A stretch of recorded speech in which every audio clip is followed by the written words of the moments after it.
What's up, amigos? Commander Jaime here today, and I'm super excited to bring another teammate to show off his deck profile. Alan, what did we did last weekend? Well, last weekend we didn't do anything. The weekend before we got third at BSF Rosemont. Awesome, and I'm super excited. So, you got the medal there too. Awesome. Yep. Yeah, Bushiroad has unpredictable pricing sometimes. Sometimes you get a certificate, you get a medal, or a little trophy. It's whatever at that moment. It's very random. It's very random. No, I agree too. So, when it comes to your deck too, I think it's very unique compared to the choices that people would expect after Divine Set 1, 2. Yeah. I guess the biggest question to start things off, why did you pick Drajeweled, of all things? So, I've been playing Drajeweled since, it was January. I switched to Drajeweled. I was playing Youth post Set 13. I did not qualify for the very first Nexus. I pivoted to Drajeweled, and I've been playing it ever since. This is my third top with the deck, because I had 5/6 at the second Nexus, and then 5/6 at this past Nexus in Houston in May, and then this event. So this deck has been a gold mine for me, and I love it so much. It's such a unpredictable threat, and people don't know how to deal with it, because they're looking at the Varga, the Shiranui, the Luard, the Raziel, anything like new and shiny they're worried about. This just comes in and wrecks faces, and it's been doing so. I've made very few changes to the deck throughout the past 6 months, but I love this deck so much. It's going to 0 throws so many people off. And right? It's like, wait, I'm at 0. I'm at 0. They repeat themselves multiple times. That happened in Rosemont as well. Yeah, with the guarding too, people are so used to guarding from a certain number, and all of a sudden, wait, my 15k, I need another 5k. Doesn't matter. Doesn't matter. Yeah, exactly too. No, that's really good. You've been playing this deck for basically almost 6 months, so you're very confident in it. Plus, you've had a lot of matchup experience going into it. So, one of the best things, you may necessarily be taking the best deck in the format in people's eyes, but if you take one of the better decks still, and you're confident in it, you'll still do good too. So that's always good. Especially in a team format where, I had amazing teammates in you and Kurt, and you guys were both such veterans, and so am I, but you guys are just so analytical about the game. It made me feel like if I sit in the seat that I'm sitting at, and I take a deck that people don't understand, something I'm incredibly confident with, I feel like we're a really solid team with Shiranui and Varga as well. But when Ignis dropped, it felt right to pour everything I had into this deck, because I felt like there was something there that some people weren't seeing, and it was doing well, but it just falls off a little bit when we get to teams and things like that. But clearly it's doing its job. Yeah. Plus, when something shiny comes out, most people like to try out the shiny stuff once it comes out too. So I get it. With going with your card choices, did you want to go over them and highlight some key things? Yeah, no, absolutely. So there's 2 cards in the deck that aren't normal people play. I do not play Ristal Galer. I said this in our last video. I just don't like the 1-for-1 that you're losing a card from hand and having a random draw. That could be a trigger, that could be an OT, that could be anything. And you're also having to burn a card from hand. I don't like that particularly. So I play Casualty Dragon, Crucial Dragon, which is the grade 3 over trigger cycler, which is so deadly in this deck specifically. So if it's not being boosted, you put the rear guard that's in his column into the soul. Yeah. And then if you remove the over trigger, your opponent can't call grade 1 or graders from hand to Guardian, which is so deadly when you're looking at being at 0. You're not going to guard this, because because Ignis has triple drive, so if you check a bunch of triggers, you just put it on Crucial Dragon, or if they hit a trigger, he goes up by 10 the first time they hit a trigger, and having guard restrict on top of that, possibly having a crit, and them being at 0 is just so deadly. And this won me 3 of my games that weekend as well. It came in such clutch. I love this card so much. No, it's really good too, because the one thing I like about these cards too, you could search it when you need it, but also you mentioned, if they get a trigger on their first damage check, it equalizes it in a way too. And it's a shield, because if they check a trigger on their drive check, it gets 10k shield once. So it's just another, because you play the Ignises and you play this and you play Forbidal, you can find yourself running low on shield sometimes. So just having another card that can up your shield value is really, really good when they're slapping back at you. Yeah. Have you ever had a situation where like your opponent got a damage trigger before Ignis's reduction to 0, and then this got bigger as a result? Yes. You know, my favorite thing in the world is when they over trigger before Ignis swings. I'm like, in the words of Zuko to Sokka, that's rough, buddy. That's rough, buddy. That's rough, buddy. I can't. I just used that meme today too. That's rough, buddy. Can't do anything for you. That happens at locals a lot and against Kurt in playtesting. He's like, oh, I hit a trigger that doesn't matter. Yeah, it's a bully-like deck, and I don't like that aspect of it because it can really tick people off, like every turn going to 0 and having to deal with it. But it's like, with everything we have in the format, like Varga's swinging 3 times, Shiranui's taking your rear guards, like, you guys could deal with going to 0. Just learn how to guard correctly. Basically, do the math right. Exactly. Just keep more cards in your hand. Yeah. Any other cards that you want to point out as well? Because this card puts in work. So what she does is when she swings, if you have a grade 3 or greater, when she swings at a grade 3 or greater unit, that's really important in like the Shiranui matchup. If they call a regular Shiranui on the board with, what is his name? The Shoji card that calls 1, puts 1 in a soul. Oh, it's the Shoji grade 2. Yeah. Yeah. So if they call a grade 3, this is live immediately, and this also helps you fix your soul because it puts a unit from the drop into soul, and then you get 5k for each grade. If you put a 4, that's plus 20k. You put a 3, that's plus 15. That's huge. And again, if they're at 0, you're basically giving yourself another trigger whenever she swings. So it's so big. Like, the thing about this deck is you want to be as oppressive as possible. You don't really mind doing a lot in the early game because you want to save your hand and then just absolutely eviscerate them on your first or second Ignis turn. And the nice thing is this deck can recuperate hand now because you have triple drive and you have the cyclers. Those put in so much work. I'll talk about those in a second. And then this also, when you're on Ignis at the end of the turn, it just goes back into soul and you draw a card. Yep. So again, you're just replacing it, and it's so good. I'll find myself like if I have 2 Ristal Galar, or not Ristal Galar, Rockagorg, I'll slide both my servants back on my Ignis turn, call them both, and then just get 2 free cards at the end of the turn. Yeah, I typically would rather have Rock anyway because he just gets 10k always. So if you're missing, if this happens and you don't have a unit in the drop zone to put in for her first swing, you always will on the second swing because you're going to Soul Blast with Ignis. Yeah. But it just means you have better columns with Rock instead of her in that one singular scenario. Yeah, gotcha. No, it's very flexible. Reminds me of Coral Assault too. Yeah, no, I agree.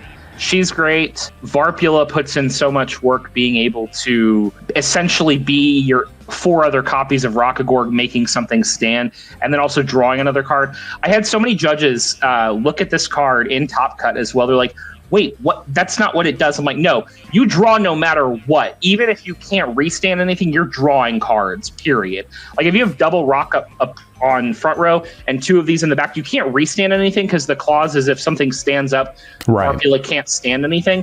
But that doesn't matter. You're going to draw 2 cards. Or if you have 2 on board and you have like a servant and a Rock, you stand the servant, you still put both in the soul, so you draw 2 cards. Like it's just, if this card is nuts, like absolutely crazy to get 5-6 attacks off in Drajeweled is ridiculous. Again, with them being at 0 is so good. I love it so much. And then the grade 2 cyclers, the energy cyclers, so much. Chef's kiss. Such a good card. Yes. Early pitch fodder. You really don't want to ditch anything in this deck unless you're ditching like extra Ignises because you can put them in the soul later. You never get her Persona Ride skill because I don't play extra Drajeweleds, which I don't. It's not that good. It just gets boost in +5. It's not that much to hoot and holler about. But the draw is so good because I had games at locals and at Rosemont where I guard with it. I draw a perfect guard. I throw the perfect guard down. I'm like, I don't care if I'm wasting it. Or throw the over trigger down. I don't care if I'm wasting it. I'm surviving. That's the point. It's just so nice. The only gripe that I really have with this deck, which is about to be fixed and set free, is I have to play 4 vanilla PGs. Which this, Kurt knows this. I have a really hard matchup in the Luard Yeah. In the late game, I have a personal vendetta against the deck because the only issue this deck really has is it can't deal with Guard Restrict because you can't play Elementari because you're not a grade 3 all the time. Right. And it's not worth, in my mind, putting an Elementaria just for the 1 or 2 turns if you miss Ignis that you're on grade 3. Like, I don't think that's worth it enough. Right. Because they typically don't go into Drag Strider until the late game, and then the Elementary is useless as it is. Yeah. I would much rather have 4 solid PGs in the deck. The new Elementaria one, that's going to let you play it. The new one fixes everything. It's like, I don't care if they have triple drive or not. That's irrelevant. I care that I can use it if I'm being just PG. restricted. Yeah. That's all I care about. The discard is irrelevant. Sure, you can do it free against Stride decks or against other triple drive decks. I just care that I can use it. That's the whole point. Yeah, because your only saving grace is really triggers and also the OT really against a Drag Strider. I did block like 120k against a Luard player. Whew. With hard guard. My I was like, no, this is not passing. I'm not doing this again. Absolutely not. No, sir, and or ma'am, I'm not playing this game. So that worked. And blue OT, obviously, because you want crits. I played red in my first stop at Nexus, but I've since pivoted back now that you have a little more draw power. Red's still dangerous because, like, if you stick red OT on the Casualty Dragon, he's swinging twice, and one of those attacks you can't call grade 1 or graders. He's 100 million. Oh, right. At 0. Like, yeah, that's like the perfect scenario. Literally, yeah. You're absolutely done. And then the grade 2 from the Zagan that basically fishes any of your pieces out from Soul. Super good.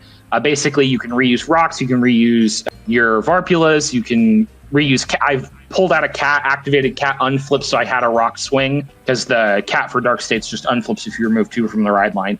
So that's super good as well. I am so happy because throughout the entire day, I only missed Ignis once, and it was in the match that you and I both lost. It was in our match going into would have been top 2. I got stuck under duel. First time all day, because I took out the Horde/Draco that lets you search for Ignis. And then if you have an Ignis, you reveal it and you draw. That was the first time all day that I missed Ignis, and I was like, really, you're going to do this to me now? Like, you went 8 rounds without... I was going to say 9 times out of 10 is pretty good getting Ignis. So now when I need you the most? Right. At the very end. But that's pretty much my deck. I do play fronts over draws. I'm scared of decking out because you do draw so much, and you want the extra 5k shield. And up front is really dangerous if they are at 0 and you check up front. Your columns just got basically harder to guard. I just think the shield and the pressure I prefer. I do like draw triggers, but I'm also afraid of decking out, so I don't want to like create more of an issue with that. Yeah, because you soul charge too, as well. Especially with the cyclers, and you're drawing more in the early game now as well.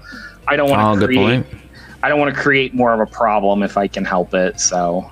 Yeah, because sometimes you need to use the cyclers even defensively to have enough cards to guard with, and as a byproduct, you're going through more cards from your deck too. Yep.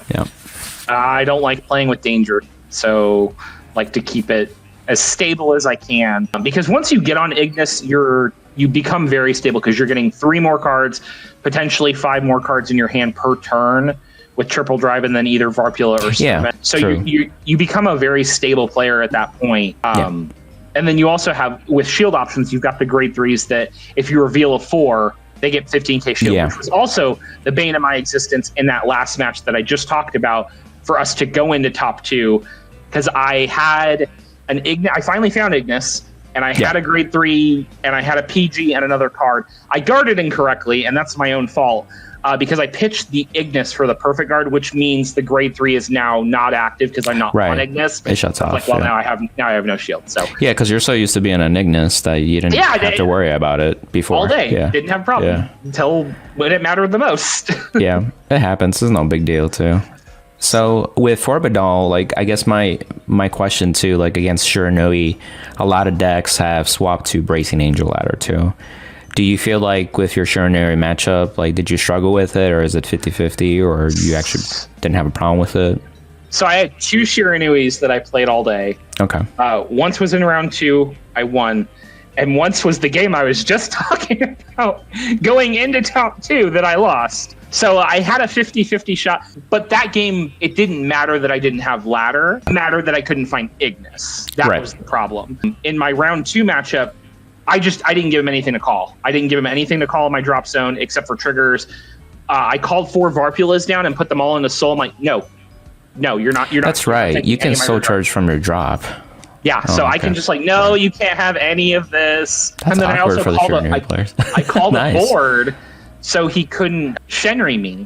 So he couldn't. Oh yeah, early on you just call a board. Yeah. Yeah, I was like, I called 4 Varpula on my grade 2 turn. I'm like, no, we're not. I'm not getting rush like this. No. But he wouldn't attack my rear guards either because he's like, oh, I'll just use them. I'm like, no, I'm going to shove them in the soul the next turn. Even if I'm not standing a single thing, I don't care. I'm not giving you a rear guard to play with. Like, and you still get the draw, like you mentioned too. So that's super awesome. That was the first matchup that the Casualty Dragon won me that game because I had him on the right and a Rock on the left. Rock stood and he stood because I had a Varpula left. And it's like, I have the over trigger and drop. You are not guarding this because you can't. And this is 65 on the Rock column. You're done. Yep. It was the same thing. That match and my our match that got us 3rd, they just scratched their heads like, how do I guard this? Yep. You're at 0. It doesn't change. So yeah, that was the highlight there. Nice. Is there any other matchups that you want to go over? Yeah, so I'll do a quick rundown because I have it all in front of me. Round 1, I played Dolls. He got me down to 2 cards in deck. That was kind of scary. It's not that Dolls was oppressive against me. It's just they're hard to kill just because they have those extra shields. It wasn't him hitting me. It was I couldn't get through his guard. That was the issue. Like, I can defend fine, but I can't get through his hand. But we got to the late game, and then again, when you put them at 0 and they only have 4 or 5 cards in hand, it's really hard to survive. You need an OT or you need a trigger to heal. But it came down to the wire. I had 2 cards left in deck, so it's like, if I don't kill you now, you say pass. I can't twin drive or triple drive, and that's the other downside to Ignis is you are triple driving every turn, so you go through the deck quicker. So you are on a clock. True. Like, you force yourself onto a clock. But we won that. And then round 2 was Shiranui. That was my first Shiranui of the day. That's the game where I just called for Varpula. I said, no, we're not playing Shenry games. No, I play against Time Mana. If I play it at locals, I'm not doing this. I don't need 23k columns when I'm in grade 2. No, thank you. Yeah. It's nasty. Yeah, it's just the benefit of this event was I had so much prep time with Kurt and you and at locals that I was prepared for just about any matchup. Yeah, that's super helpful. So that's kind of what was the saving grace. Round 3, I played Prism, and it was just kind of a back and forth. He couldn't find a Persona ride in the late game, and that kind of kills because Prism has a really good matchup into anything because it just gets big numbers and it gets multi-attacks.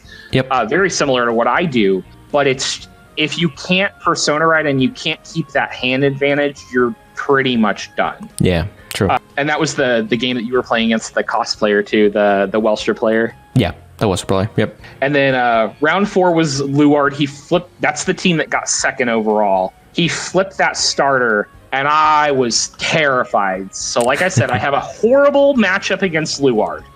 Not because the deck is OP, not because the player is better than me, because of freaking Drag Strider. Because I can't play Elementaria, so I just try to keep as much shield as I can in my hand and pray for the best and hope we don't get, OT'd or anything like that. Yeah, something crazy. Yeah. But he would. I guess he couldn't find a Luard because you have to pitch one, and I'm like, oh my god, it's been 2 strides. You need to pitch one for his skill too. Yeah. Yeah, it's like it's been 2 strides and he hasn't went on to. I'm like, I need to kill you now because if you draw a Luard, I'm screwed. So I killed him before he could go on to Drag Strider. But again, it's that same scenario where it's just like Ignis, big number, go swing, can't count to 0, can't count above 0.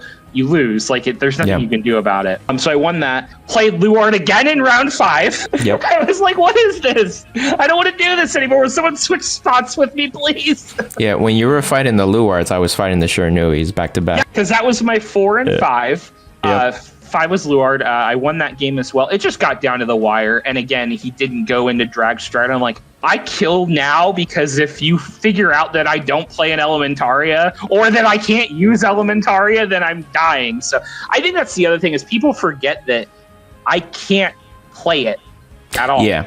Right. So they're expecting it. So they're waiting to see it before they go on to drag strike. Maybe that was a benefit for me. Is again, we can't read. We play card games. None of us can read properly. I agree. The fact that they didn't see it, so they were waiting until I burned it to go on to drag strider. Maybe that was a benefit. He did it too. I'm like, he's not going on to drag strider. What's going on here? So I won that game. It was very back and forth, but again, just at a certain point, you compress a lot with Luard, which is really good. You get a lot of cards. Dog is insane. They can use dog like 7 different times because you put it back, call it, put it back, That's call ridiculous. it. But once they run out of resources, they're done. Like that's pretty much it. And if you keep your damage low, you're in for a really safe run with them. And then round 6, round 6, I took my first loss against Luard. And I was flipped that. It was 5 that I took the loss. 6 is when round 5 I took, because we played the round 5 team we played in top 8, our first round in top 8. And I lost that one too. Oh yeah. Yeah. He annihilated me. There was nothing I could do. He was such an analytical player that I'm like, he's counting 4 turns ahead and I can't do anything.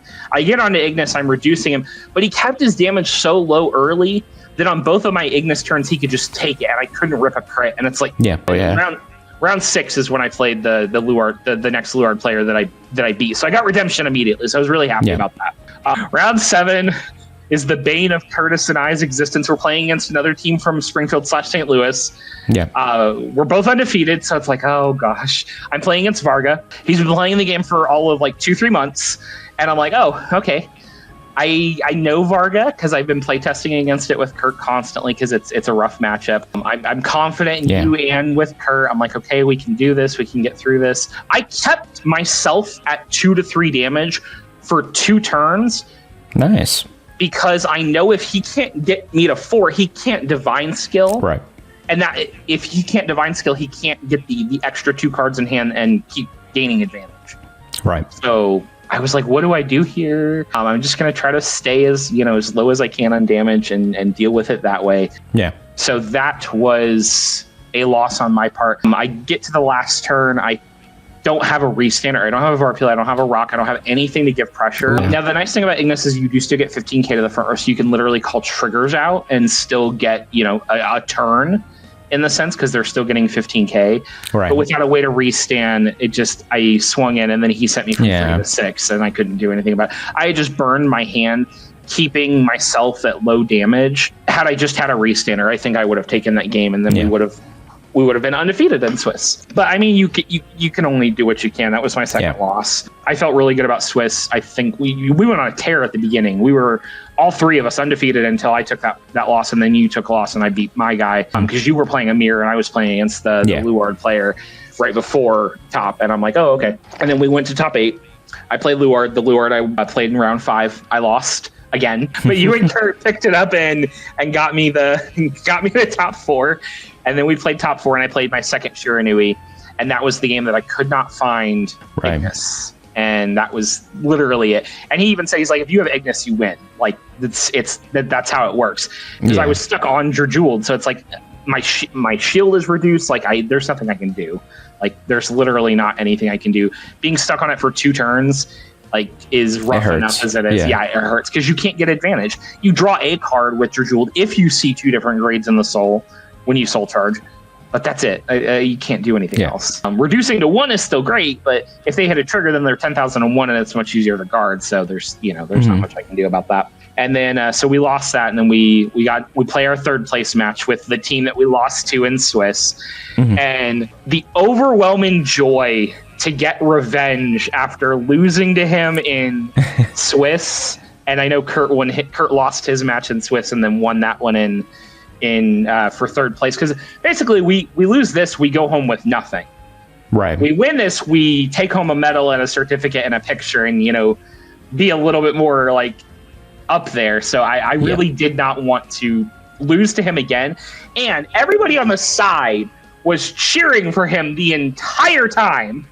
And I'm like, would you all shut up for 5 seconds so I can focus? Because, and he did great. His first event, getting going undefeated in Swiss and getting fourth, like that's amazing. I do not discredit it at all, but I just wanted them to be quiet so I could focus. Right. But this is where the inexperience of not playing the game a long time definitely came and hit him in the face, and it was in my favor that I had played for so long, because this is the game that I get down to the wire. He Vargas me the previous turn. I kept myself at 3 the entire game. I'm like, I'm not giving you any more damage if I can. Right. He drive checks for his first Varga swing. Varga. And I know he has an OT in his hand because he defensing roared it the previous turn. So I knew he had a big shield. I knew that he had burned Elementaria. It was gone. And I knew he had burned a PG. So I'm like, what's the best he has? 2 more triggers and then the OT and the 2 Vargas. I think I can clean this up. Yeah. I look down and I see I have 7 energy. I hadn't used any of my cyclers. I'm like, let's draw 1 more card. Let's see what this is, because I have 2 cards left in hand. Yeah. So I Energy Blast 7 and I draw the Noctargio. I call the Noctargio. I move 2 into Soul from drop. I draw again. I draw Servant, and it's over. Absolutely over. Nice. Varpula, or I didn't have Varpula, so call Servant. No, I did. Servant, Varpula, Noctargio. Noctargio swinging 28, but I wasn't going to swing with it yet. I swung with Servant, moved a card from drop to Soul, gave her plus 20, made him burn the OT. Swung with the Vanguard. Is it? That's fine. Servant stands. Noctargio has not attacked yet. Right. And this is where he's like, I can't survive this at all, because the previous turn he had Elementaria and pitched a card from hand. I'm at grade 4. I need to pitch a card, but once you pay cost, you pay cost. That's what I was talking about with the inexperience. Oh, he paid the cost just because. Yeah, wow. You may pay the cost, right? Obviously, but he just assumed. I gotcha. Yeah. I was like, it was free. You didn't need to do that. I think I clean up this game regardless here, just because the numbers are so high. Yeah. Because Noctargio is 28. Servant's going to put a 4 in and get another 20, and he just doesn't have enough in hand to deal with it, no matter how he swings it. He needs like 30k shield for each attack, basically. Yeah, exactly. Because the front row got 15 as well, so it's like there's not much you can do about it at this point. I think I checked a trigger, and it just made it to where it's like he can't do anything, and that felt really good because I glanced over at your game, I'm like, he won his last game against James. Now he's having trouble. I can't take this. I have to take this game. Yeah. Period. End of story. So once I saw that he blanked those 2 drive checks, I'm like, I think this is game. I think I've got it. And it was really satisfying. I know it was for Kurt too, because that was our biggest loss in Swiss was round 7, and being able to take that and then take home the medal and take home 3rd. Like it felt really good after everything. So definitely. Yeah, that's awesome. Thank you for breaking down those matchups too, and elaborating those key highlights too. Any quick shout outs you want to do and wrap up? You and Kurt, all of our Springfield people, Catherine, John, the people we drove up with, everyone that played from Springfield. The event, I will say, this is my 4th Bushy sanctioned event within last year and this year. It was run so stiff. It was run so smoothly. This was the smoothest event I've played in. Like there weren't any issues. No one had a crazy fit or anything like that. Yeah, just a very well run event. I was very happy with it, and seeing everyone from the Discord as well, meeting everyone in the Armada Discord, and being able to again get the Armada atop, like our team and everything was just it felt really nice. Felt really good. Definitely, it was a really good day. Definitely one for the books. Yeah, it was definitely. We got to do it. We got to go back next year and get first, because we got to reclaim our home advantage, because that's your home turf basically. True. So, awesome. And any other quick shout outs, or that's pretty much it? No, that's pretty much it. Awesome. Thank you again for hopping on, Alan, and sharing your deck profile too. And amigos, if you have any questions or comments, feel free to comment down below. Until next time. Bye.